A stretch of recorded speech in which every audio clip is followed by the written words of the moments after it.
படைக்கப்பட்ட ஒரு படைப்பு இன்றைக்கு இந்த துனியாவிலே உண்டு. என்ன படைப்பு? வெட்டுக்கிளி என்கிற ஒரு படைப்பு உண்டு. இதை குறித்து இன்றைய விஞ்ஞானிகள் என்ன சொல்கிறார்கள் தெரியுமா?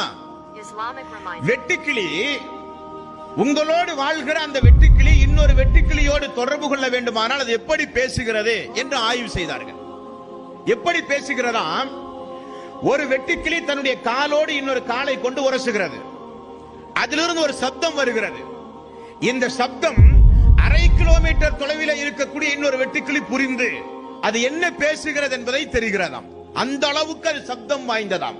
அந்த சப்தம் நம்முடைய காதிலே விழுகிறதா? இல்லை. ரசூலுல்லாஹி ஸல்லல்லாஹு அலைஹி வஸல்லம் அவர்கள் சொன்னார்கள், ஒரு அடியான், கெட்ட அடியான் இறந்து போனால் அவனுக்கு கபரில் கடுமையான தண்டனை கொடுக்கப்படுகிறது.